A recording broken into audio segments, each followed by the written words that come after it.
日かと恐れていた。いつの日かと夢見ていた。心目覚め翼広げて旅立つ日だぐら。己つなぐ鎖断ち切り心縛る闇を切り裂く光の戦士だぐら。目指せ遥かな地平。さらば優しき日々をもう戻れない。もう帰れない。太陽の牙だぐら。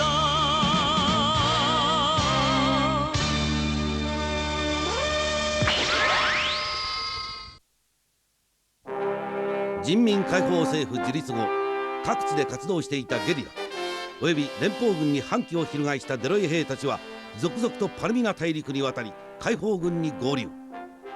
その数は一気に膨れ上がり、兵力においてフォンシュタイン率いる8軍を圧倒していった。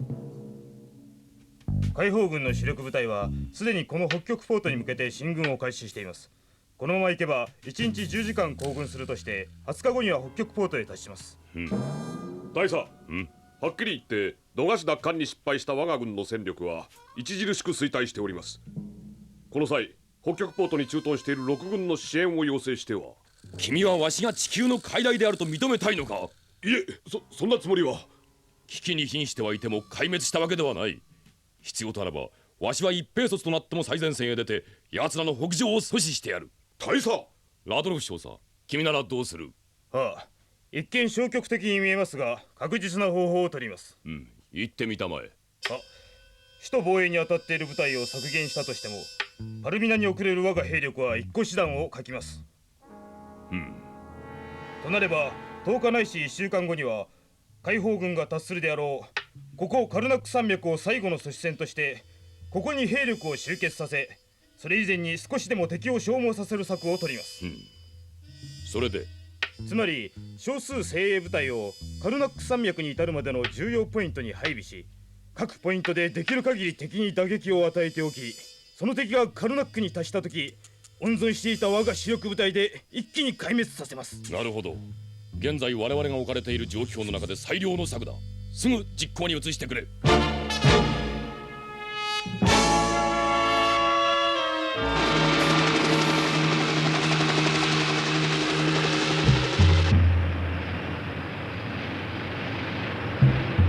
フォンシュタインがどういう形で我々の北極ポートへの侵攻を阻止するか気になるところだな。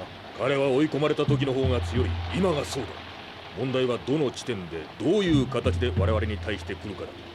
地球側に支援を要求していると思うか。いや、あれでなかなかプライドが強い男だ。ギリギリまでせんだろう。そうあってくれれば締めたもんだがな。なんとしても北極ポートは制圧してみせる。その分こっちにもかなりの犠牲が出ることは覚悟しなくてはならん。汚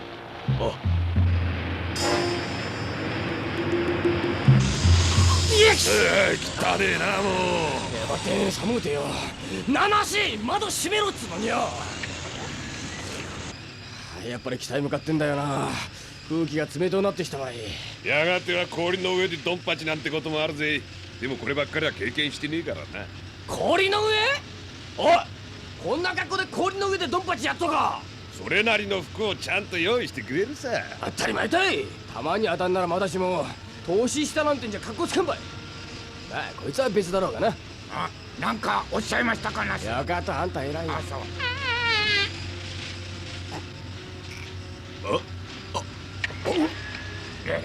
はよ窓を開けんかこのへこき虫が。寒い。お、クリーン、どうした？いや別に。この戦いはもうすぐ終わるんだね。ああ、そのことか。一刻も早く北極ポートを抑えちまって地球からの援軍を阻止しちまえばな。早く終わりたい。みんな同じ気持ちさ。すると君は今からでも北極ポート進行を中止しろというのかね。そうです。あまりにもリスクが多すぎるからです。考えてもみてください。このデロイヤの中で8軍以外の連邦軍が駐屯しているのはあの北極ポートだけです。6軍、つまりメドールの精鋭部隊が守備についています。地球がいかにあそこを重要視しているか、これだけでもお分かりでしょう。我々はそこを制圧しようとしているのですよ。そうですよ博士。ここで言うまでもなく北極ポートは地球とこのデロイヤを結ぶただ一つの交通路です。そこを抑えられるとなれば地球側は黙っちゃいませんよ。カルメルさんが危険だと言ってるのはそのことです。いいかね、我々がここまで力をつけてくれば好むと好まざるとに関係なく地球はもう傀儡政権の美濃に隠れてはおれず表舞台に出てこざるを得んのだ。そうなった時は地球と全面戦争になる。それを回避するためにも北極ポートは抑えなきゃならんのだよ。いや、問題は時間です。時間？明日にでも我が主力部隊が北極ポートに達するというのであれば私は中止しろなどとは言いません。しかしですよ、時間はあるのです。本政権が今から地球に援軍を要請したとしても地球から連邦軍が乗り込んでくるのに十分な時間があるのです。君の言う通りだ。しかしその数を最小限に食い止めることはできる。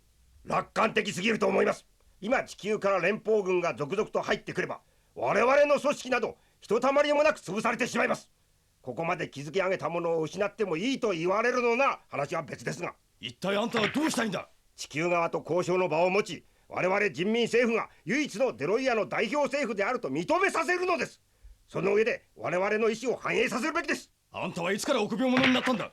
少なくとも人民政府ができるまではそんなことは言わなかったはずだ。人民政府自立が夢ではなく現実のものとなったからだ。現実になるって言うとおじけづくのか。より慎重になっただけだ。それが臆病って言うんだ。何？まあ待ちなさい。いいかね諸君、我々が北極ポートを制圧するのは地球と断交するためではない。対等なテーブルにつくにはそれだけの切り札が必要と考えるからだ。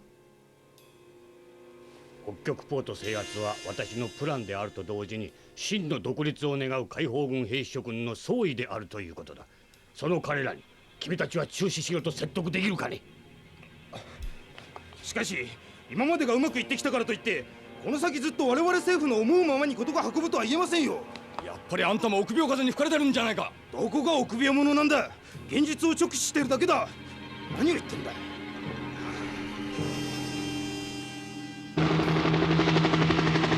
どうだ、何か見えるか。進行方向には何もありません。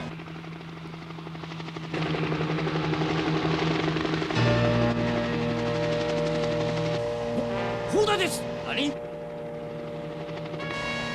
ザルタ少佐に報告します。このまままっすぐ行くんだ。友軍機と思わせて報告はその後だ。しかし機体ナンバーを照合されたら一発で分かっちゃいますよ。何、これだけのコードだ。確認できやせんよ。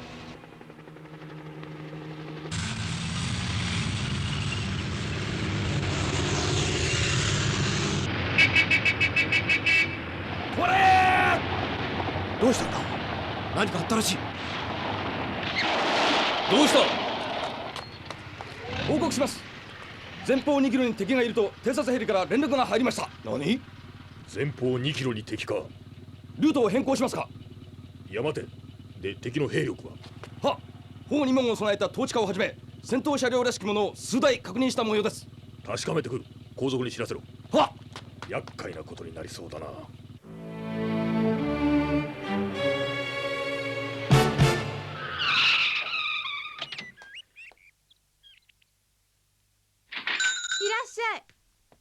あら、あんたまだここにいたの。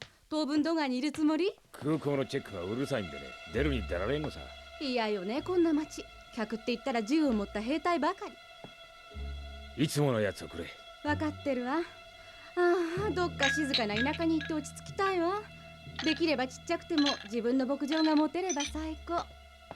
お待ちどうさま。ありがとう。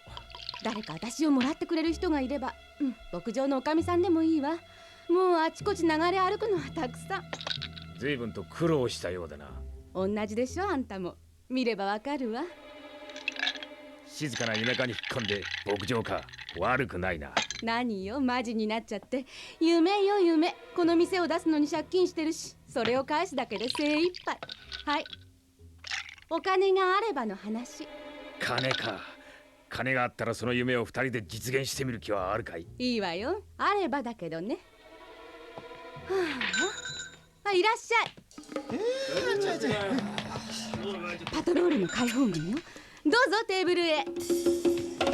冷たいビールかい。俺もだ。訳ありね。いいのいいの、私も人のことは言える柄じゃないから。カルメル氏はどうかしてるんだよ。彼が何と言おうと兵士のほとんどはサマリン博士を支持してるよ。そうとばかりは言えんさ。聞けば幹部の中にもカルメル氏を支持してる者は何人もいるそうじゃないか。そこが問題なんだよ。カルメル氏の現実路線といえば聞こえはいいが、要するに地球が表舞台に出てくることにビビってるだけだろ。日和見なんだよ。お前が何と言おうと俺はカルメル氏を支持するぜ。俺に言わせれば博士は理想ばかり追いすぎるんだ。それがどうしていけないんだよ。博士のいいところはな、理想を掲げて確実に実現していくところだよ。だからこそ多くの人間が博士を支持してるんじゃないか。カルメル氏の支持者って多いさ。俺だけじゃないよ。今夜レストランブルームでカルメル氏が会ってくれるというから、俺は直接彼の話を聞いてみるつもりだ。好きにしろよ。どうしたのよ。夢が夢じゃなくなるようだぜ。え？君の借金は僕が片付けてやる。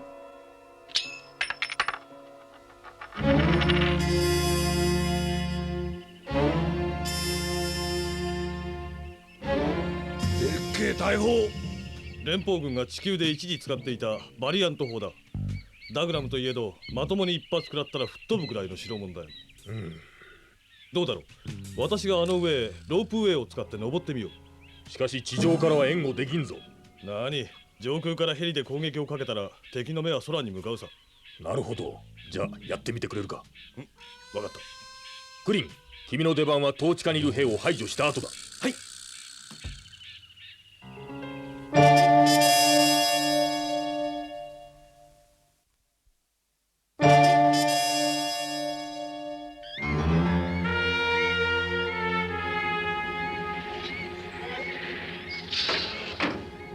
急げ、駆け足。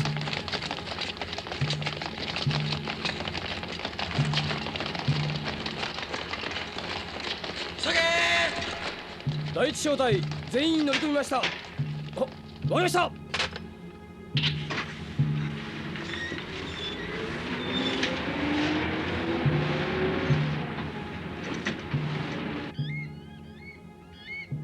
あのゴンドラを利用して上へ出よう。かなり危険だぞ。今さら危険ではねえもんだぜ。私が飛び出したら続け。はい、はいよ。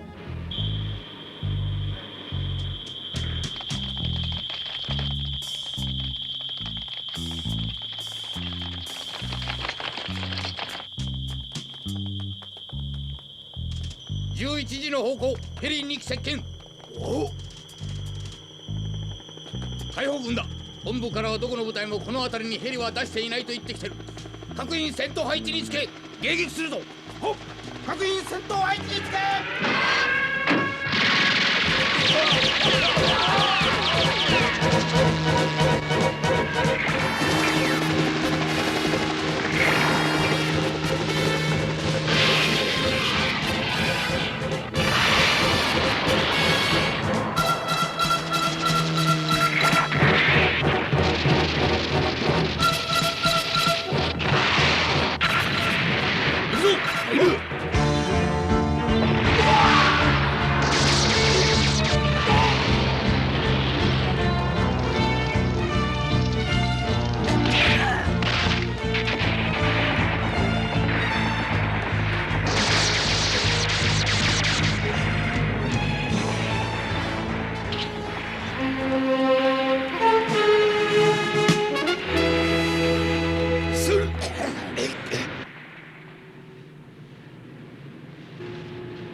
敵は近くにいるはずだ。探せ。ほっ。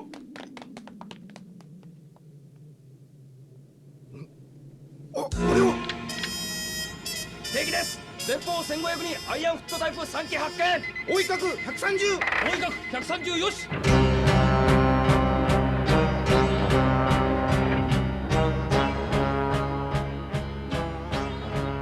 下がった。後方部隊が発見されたぞ。目標アイアンフット、距離1500。射撃用意よし。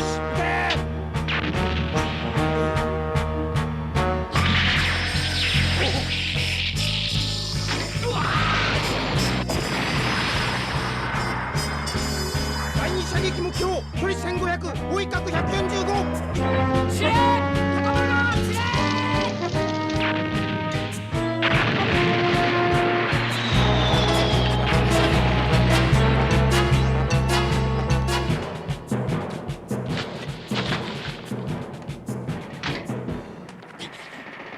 アイアンフット1、トラック4台を失いました。各隊に次ぐ。それ以上は失い。絶対に固まるなと伝えろ。わかりました。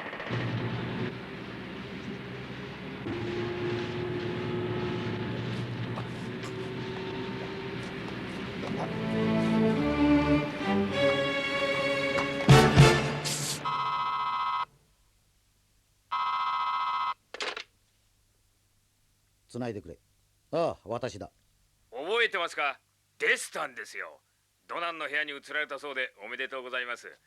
椅子の座り心地はいかがです？そんなことを言うためにわざわざ電話してきたのではあるまい。要件は何だ？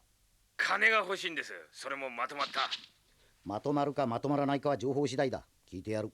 払ってもらえますね。言ってみろ。内容次第では見合った額を払ってもいい。人民解放政府が一つにまとまっていないというのはどうです？どういうことだ？へへへ、くどいようですが、見合った額を。余計なことはいい。詳しく言ってみろ。へへへ、実はですね、サマリン路線に批判的な分子がおりましてね、それも雑魚じゃない最高幹部クラスの人物でしてね。何？その男の名前は？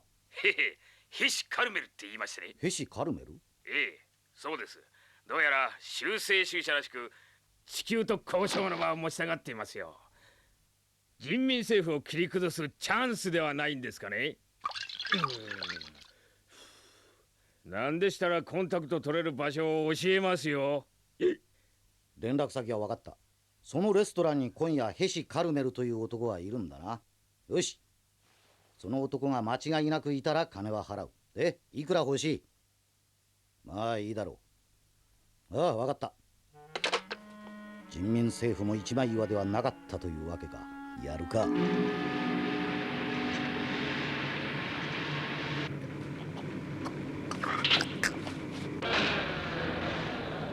お、しまった。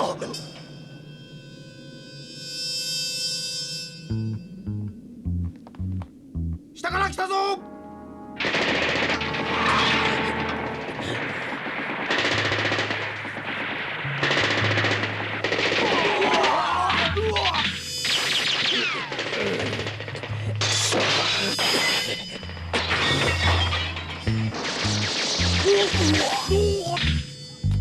急げ。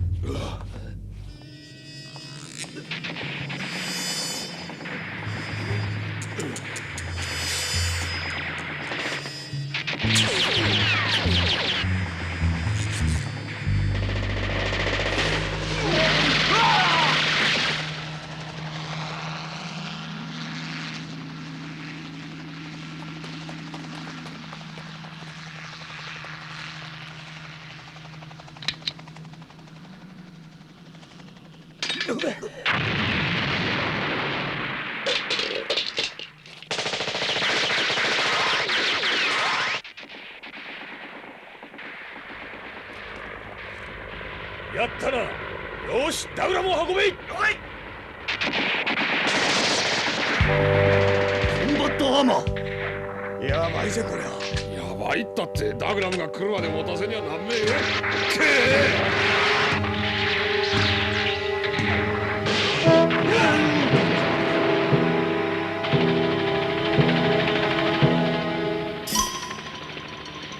頼むぞクイーン。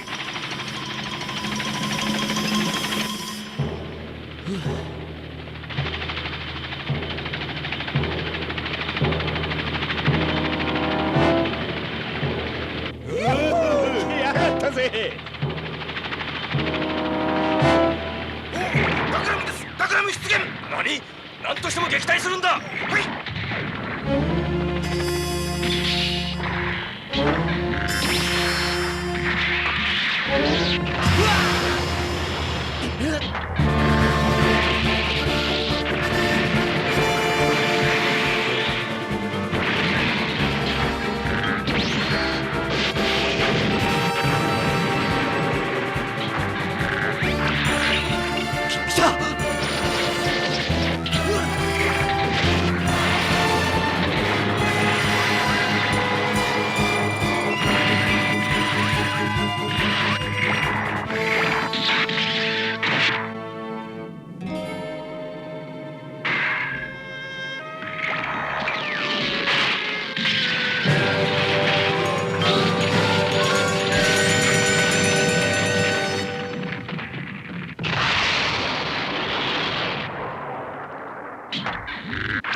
誰が何と言おうとカルメルさんの主張の方が現実的ですよ。博士たち強硬派は北極ポートを制圧できるという前提で全てを考えている。しかし万一できなかったらどうなると思ってるんだ。君たちが私を支持してくれるのは正直言って嬉しい。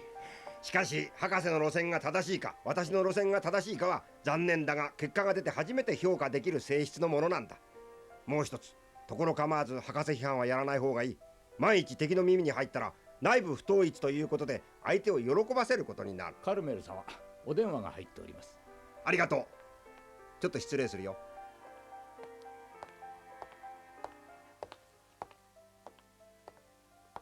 カルメルですが。ヘシ・カルメルさんですね。そうだが、あなたは？私は連邦評議会の弁務官を務めているラコックと言います。評議会の弁務官？そんな方が私に何のご用なんですかな？人民政府内に良識のある方がおられると耳にしましたので、よろしかったら一度お会いして話し合いの場を持ちたいと、そのことでお電話した次第です。君、切り崩しかね。その手には乗らんよ。その件はまた後ほど。今日はご挨拶までと思いまして、いずれ改めて。では失礼します。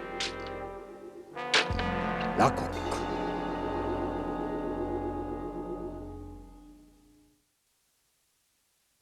向かい風激しく、振り返れば光る道、振り返れば熱い風。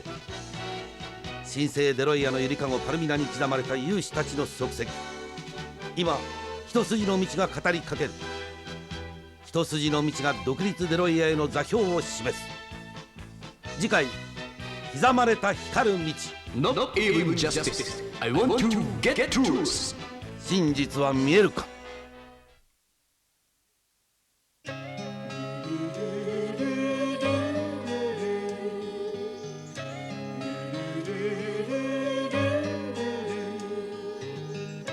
星が流れて